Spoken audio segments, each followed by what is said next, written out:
नमस्कार दोस्तों, स्वागत है आपका हमारे YouTube channel target government job UK में। उम्मीद है आप लोगों की तैयारी बहुत अच्छी चल रही होगी।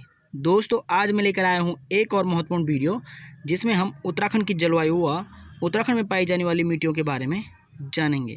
दोस्तों, हमने चैनल पर अति महत्वपूर्ण वीडियो ही अपलोड किए हैं, जिनमें उत्तराखंड का करंट अफेयर्स, राष्ट्रीय व अंतर्राष्ट्रीय करंट अफेयर्स, उत्तराखंड में कौन क्या है व उत्तराखंड की प्रमुख योजनाएं तथा यूकेपीएससी प्रीवियस ईयर पेपर के 15 से 16 पार्ट अपलोड किए हैं, जिनमें 1000 से अधिक प्रश्न हैं, जो कि पटवारी, लेखपाल व फॉरेस्ट गार्ड आदि परीक्षाओं हेतु अति महत्वपूर्ण हैं। दोस्तों, आप लोग चैनल के पेज में जाकर देख लें, तभी आपको हमारे कंटेंट के बारे में पता चल पाएगा। हमारी वीडियो से पुलिस कांस्टेबल परीक्षा में भी बहुत प्रश्न आए थे, जिनका प्रूफ भी हमने टेलीग्राम चैनल पर दिया था।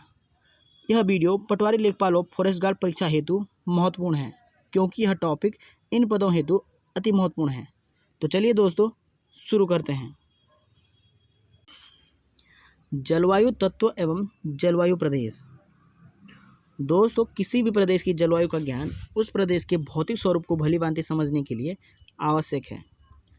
इस टॉपिक में हमने परीक्षा उपयोगी तथ्य ही सिलेक्ट किए हैं, अनावश्यक चीज़ों को हमने छोड़ दिया है, क्योंकि दोस्तों किसी भी परीक्षा को पास करने के लिए सिलेबस के अनुसार पढ़ाई करके वह क्या आवश्यक है और क्या अनावश्यक है, यह समझना बहुत ज़रूरी है। इसलिए ही हमने इस वीडियो में महत्वपूर्ण तथ्य ही लिए हैं।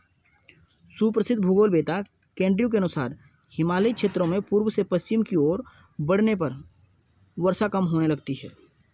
दोस्तों, केंड्रू कहते हैं कि हिमालयी क्षेत्रों में पूर्व से पश्चिम की ओर बढ़ने पर वर्षा कम होने लगती है। परंतु दोस्तों, उत्तराखंड में यह बात एकदम सही नहीं पाई जाती है, क्योंकि यहाँ मानसूनी पवनों तथा पर्वत श्रृंखलाओं की स्थिति की वजह से वर्षा की मात्रा पर प्रभाव अलग अलग होता है। इसी वजह से जलवायु भी भिन्न भिन्न है।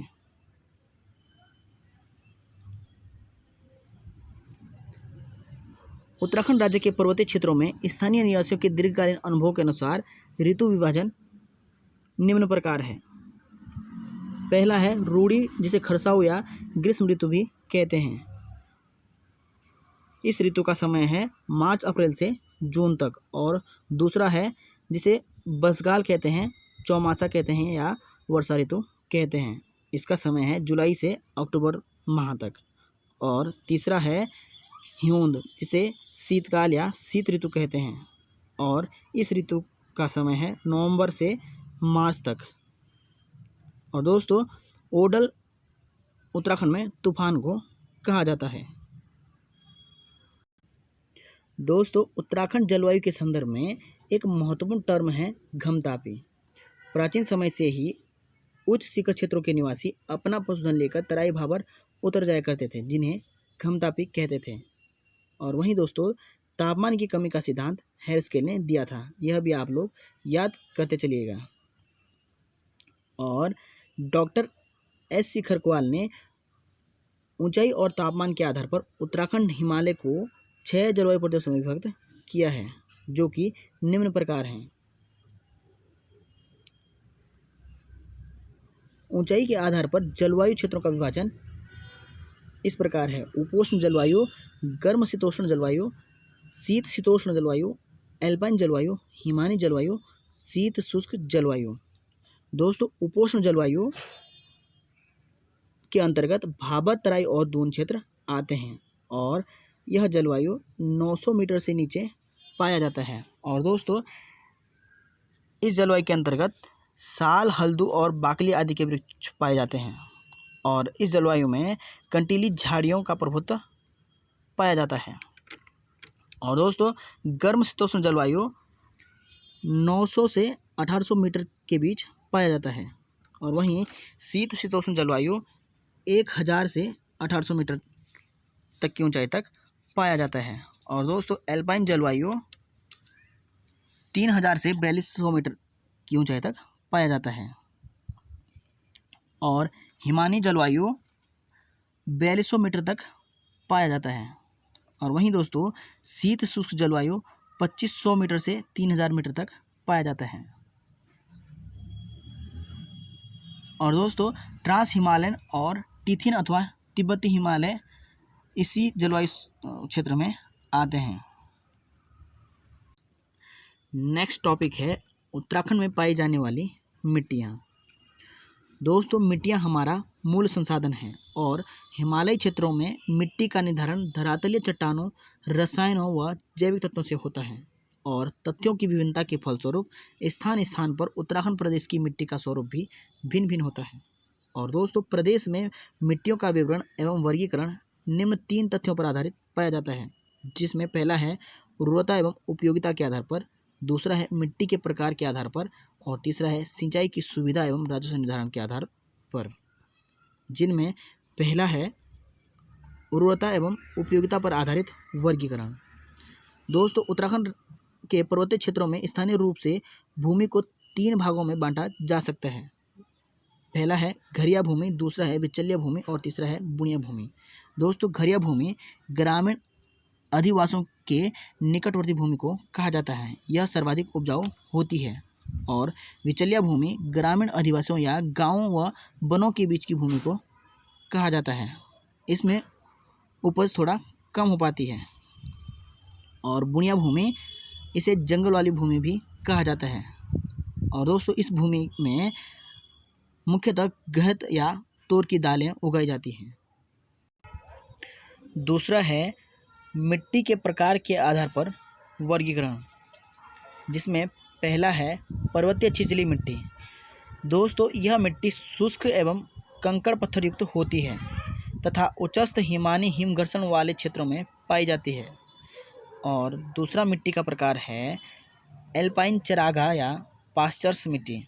यह मिट्टी उच्चस्थ घास के विस्तृत मैदानों में पाई जाती है, जिन्हें बुग्याल कहते हैं।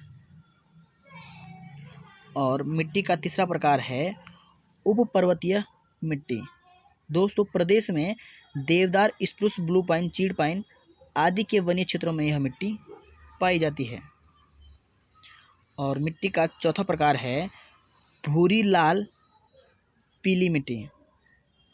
दोस्तों, यह मिट्टी बलुआ पत्थर, स्लेट तथा अभ्रक युक्त स्लेटी बलुआ पत्थर से निर्मित होती है। यह मिट्टी अधिक उपजाऊ है।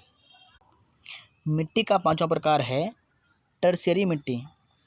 समस्त हिमालय के पाद प्रदेशों तथा शिवालिक पहाड़ियों में हल्की बलुई छिद्रमयी मिट्टी पाई जाती है, जिसे टर्शियरी मिट्टी कहते हैं। और टर्शियरी मिट्टी तराई भाबर तथा मैदानी भागों, उधम सिंह नगर तथा हरिद्वार जनपदों में पाई जाती है। और मिट्टी का छठवां प्रकार है पुरातन जलोढ़ मिट्टी। दोस्तों, इस प्रकार की मिट्टियों का निर्माण नदियों द्वारा लाई गई जलोढ़ तथा काब से निर्मित होती है। और जलोढ़ मृदा दून घाटी, गौला नदी तथा रामगंगा नदी के मध्य पाई जाती है।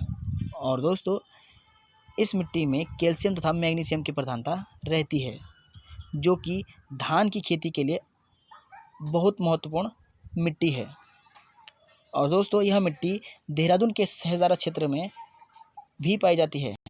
मिट्टी के वर्गीकरण का तीसरा प्रकार है सिंचाई सुविधा एवं राजस्व निर्धारण पर आधारित वर्गीकरण। दोस्तों, इस आधार पर भूमि को निम्न 3 वर्गों में विभाजित किया गया है, जिनमें पहला है तलाऊ भूमि, दूसरा है उपराऊ भूमि, तीसरा है इजरान भूमि। तलाऊ घाटी तलों की सिंचित भूमि को कहते हैं। और दोस्तों, उत्तराखंड पर्वतीय क्षेत्रों में इसका क्षेत्रफल अत्यंत कम है। दोस्तों, वीडियो अच्छी व हेल्पफुल हो तो सब्सक्राइब कर सकते हैं, क्योंकि कंटेंट काफ़ी मेहनत से सिलेक्ट करके टाइप करके वीडियो बनाकर आप लोगों तक पहुंचाई जाती है। और दूसरा है उपराऊ। दोस्तों, उपराऊ को 2 भागों में विभक्त किया गया है। पहला है प्रथम श्रेणी उपराऊ भूमि और दूसरा है द्वितीय श्रेणी उपराऊ भूमि। और दोस्तों, तीसरा है इजरान भूमि। इजरान भूमि वनों के किनारों या मध्य की भूमि को कहते हैं, जो कि पथरीली होती है और ढलाऊ भी होती है। दोस्तों, उत्तराखंड में 4 प्रकार की मृदा पेटियां पाई जाती हैं, जिनमें पहली पेटी है निम्न पेटी। यह पेटी 0 से 910 मीटर तक की ऊंचाई तक पाई जाती है। और दूसरी पेटी है मध्य पेटी। यह पेटी 910 मीटर से 1517 मीटर तक की ऊंचाई तक पाई जाती है। और तीसरी है उच्च पेटी। यह पेटी 1517 मीटर से 2123 मीटर तक की ऊंचाई तक पाई जाती है। और चौथी है उचस्थ पेटी। यह मृदा पेटी 2123 मीटर से 3034 मीटर तक की ऊंचाई तक पाई जाती है। दोस्तों, वीडियो अच्छी व हेल्पफुल हो तो लाइक करना ना भूलें, और चैनल पर नए हो तो चैनल को सब्सक्राइब कर सकते हैं। और दोस्तों, कमेंट करके ज़रूर अपनी राय दें। आज के लिए इतना ही। खूब मेहनत कीजिए, खूब रिवाइज कीजिए। धन्यवाद। जय हिंद, जय देवभूमि।